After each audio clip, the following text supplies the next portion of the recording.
What if I told you that one secret meeting in Dubai, just one, has already decided how the 2027 election will end? Not in Nairobi, not in State House, not even in Bomas, but thousands of miles away, in the glittering towers of Dubai.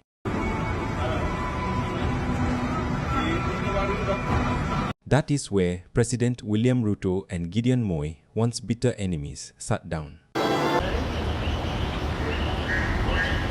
And that meeting, ladies and gentlemen, may have just rewritten Kenya's future.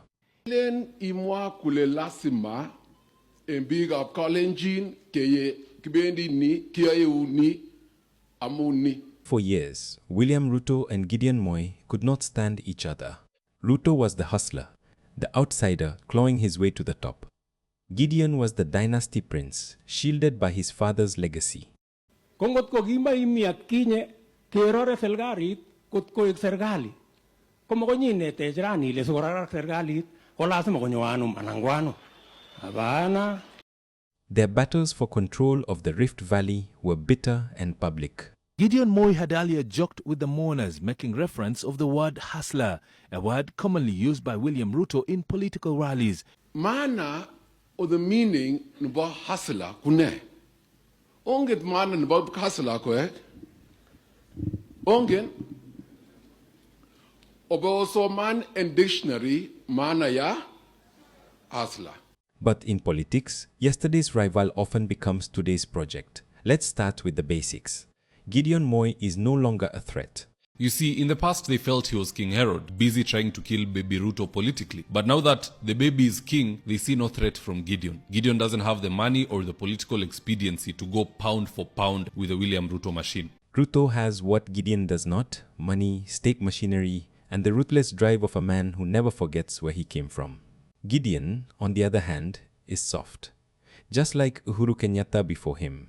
Men like Gideon don't win elections. They are made presidents. And Ruto knows it. Gideon cannot send anybody home like Rigathi can. Because you see, Rigiji in Mlima, he can send people like Ishungwa and others that he hates home. But Gideon doesn't have that same political mileage, so they're okay with him. Gideon won't say ati huyu Farouk, sijui huyu Sudi atumwe nyumbani, and people will effect. No. So that lack of clause is what makes them a little bit comfortable with his return. So why does Ruto need Gideon? The answer lies in the Moi name. In Baringo, in Kericho, in Nandi, the Moi family still commands loyalty. And for Ruto, whose grip on Rift Valley politics cannot afford to weaken before 2027, bringing Gideon back from the cold is a masterstroke. The Independence Party, KANU, has picked Gideon Moi as its candidate in the upcoming senatorial by-election for Baringo County. Nominating Gideon Moi as their candidate for the Baringo Senate by-election is no coincidence. It is a deal sealed in Dubai. While accepting the nomination which many of his supporters were waiting for, Gideon expressed his gratitude to the party, his supporters for patience and confidence in his leadership. Behind the formal press release, praising Gideon's vision and experience lies a deeper truth. As one of the UDA leaders and governors within the region, I want to take this opportunity to congratulate the UDA nominee for Baringo senatorial seat, Bwana Chemitei. The UDA candidate will either be told to step aside or quietly denied the manpower to win. And I suspect two things are going to happen. Either they will endorse him and he wins, the seat goes back to the Senate, or he could be asked to stand down for somebody else and he's given a CS position in cabinet. And when Gideon takes that Senate seat, it will not be because of his personal strength, but because Ruto allowed it. A gift. An act of good faith. The signs are already there.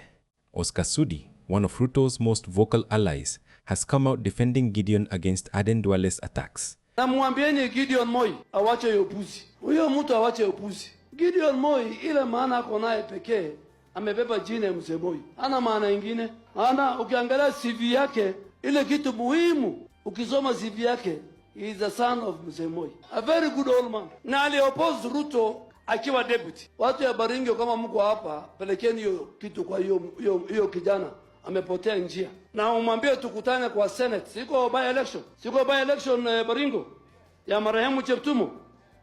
Tutapimana nguvu huko. Sisi na Gideon ajipange, sisi tumejipanga. Unajua mara nyingine wanaume lazima waonane ana kwa ana. And to my shock, Oscar Sudi has come out to lecture Aden Duale to stay out of Rift Valley politics, and it's looking like they want to endorse Gideon Moi. Just listening to this. Mtu kama Aden Duale aende kule Garissa angangane na kura yake huko. Maneno ya Rift Valley sisi tutakaa chini, na tumesema hata William Ruto ako na kazi mingi sana. Kama ni kukutanisha wa Kalenjin, mimi na Manda na wengine tutakutanisha akina Isaac, tutaleta akina Gideon, tuongee pamoja, lakini Duale asijaribu kanyaga Rift Valley tena. Matusi sisi hatutaki. When did you last hear an UDA stalwart defending a dynasty prince? These are not random words. This is choreography. A slow dance of alliances being stitched back together. And here is where it gets interesting. Again, it has been his lifelong dream. The same way Thanos has been acquiring stones, Ruto's dream has been to acquire the dynasties. Ruto cannot stand the loneliness of power.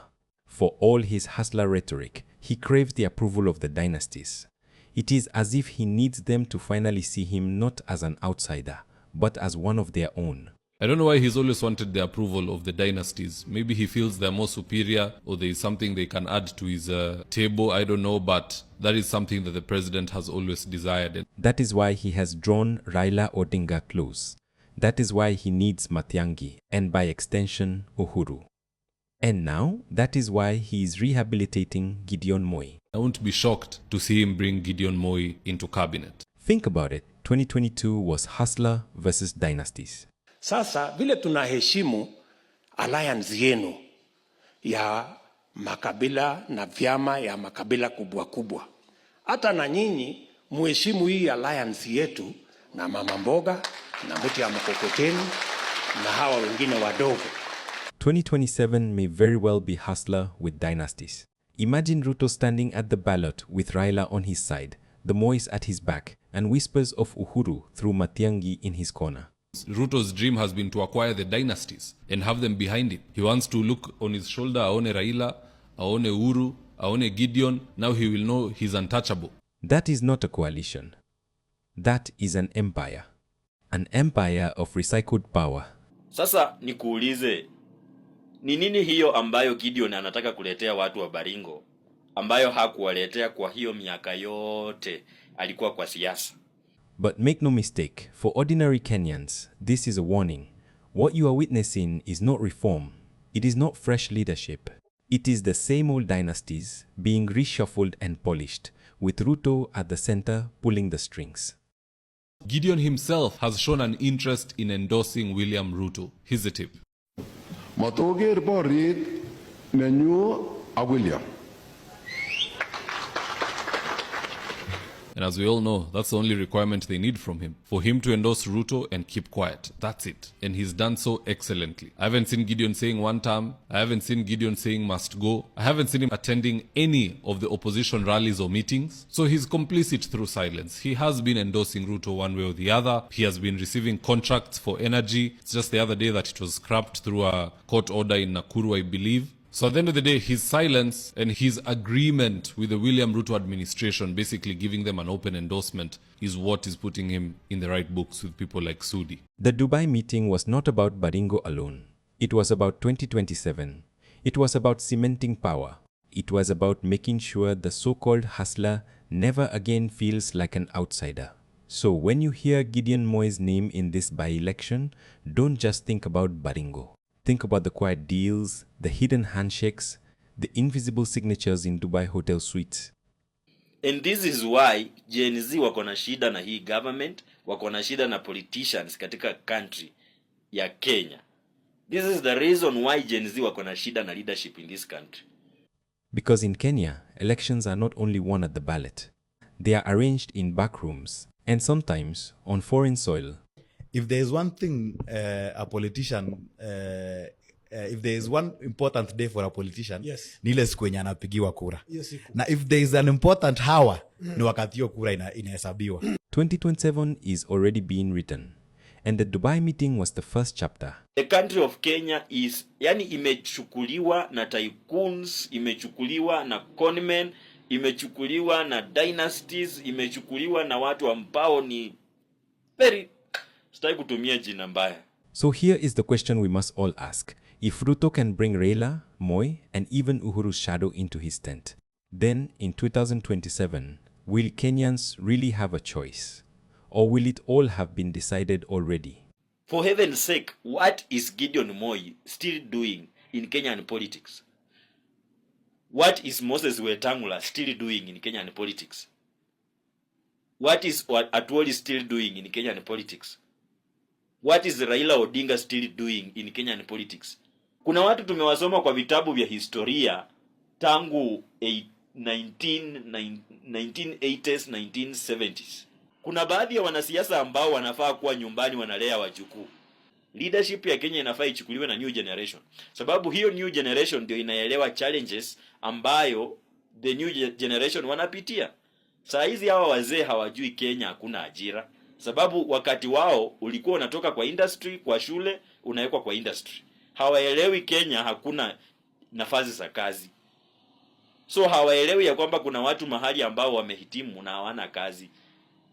Tunahitaji vijana ambao wametoka college, vijana ambao wanaibukia wa take over power. Sababu wanaelewa maisha wanayopitia the new generations.